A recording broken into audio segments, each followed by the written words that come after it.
साक्षात्कार।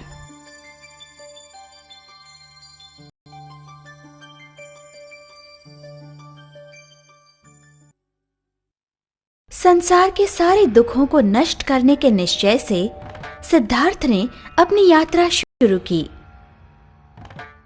उसने अपना राजवेश, अलंकार, यहाँ तक कि अपने बाल भी निकाल दिए और एक सन्यासी के वेश में वो जंगल की ओर निकल पड़ा।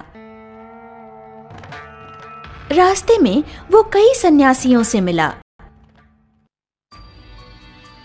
दिन ऐसे ही गुजरते गए। सिद्धार्थ अब मगध राज्य के जंगल में पहुंचा। वहां वो एक सन्यासी आरदा से मिला और उनका शिष्य बन गया।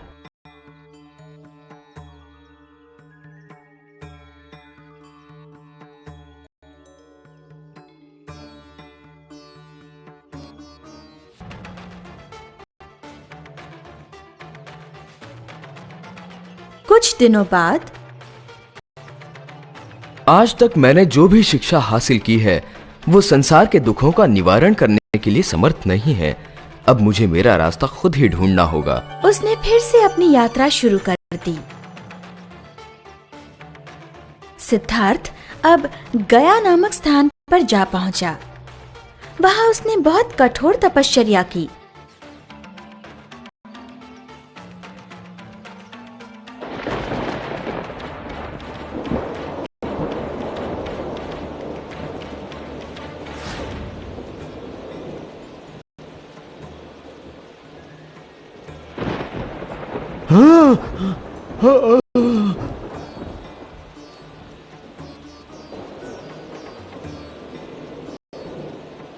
छह साल बिना कुछ खाए और बिना सोए उसने तप किया।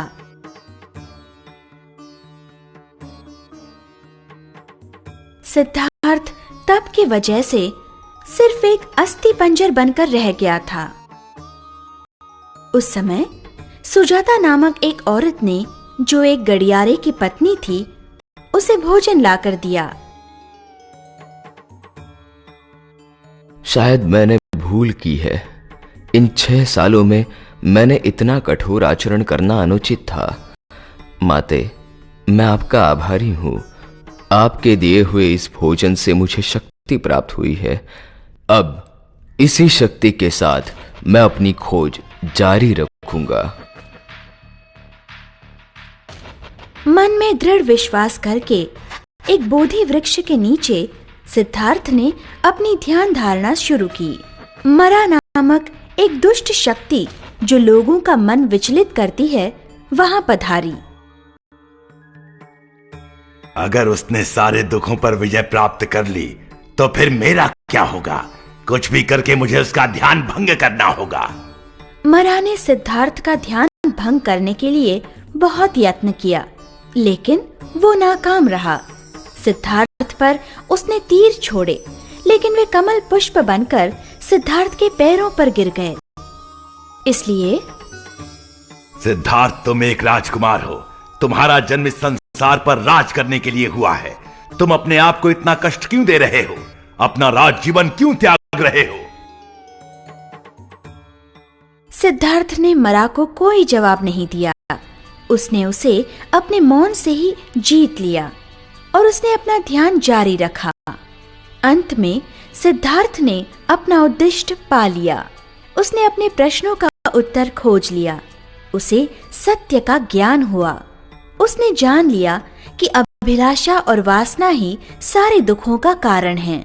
इस प्रकार सिद्धार्थ भगवान बुद्ध बन गया। सभी दुखों का अंत करने के लिए उसने मध्यम मार्ग चुना। उसने धीरे से अपनी आंखें खोली। सभी तरफ उसने शांति महसूस की। उसने अपने ज्ञान की शिक्षा संसार के लोगों को देने का निश्चय किया। इसीलिए वो बनारस पहुंचा। वहां पर उसने लोगों को उपदेश देना शुरू किया। उसके बाद वो अन्य कई जगहों पर गया और सारे संसार में उसके उपदेश फैलने लगे। असंख्य लोग उसके उपदेशों के भक्त बन गए। एक दिन भगवान बुद्ध जंगल से गुजर रहे थे।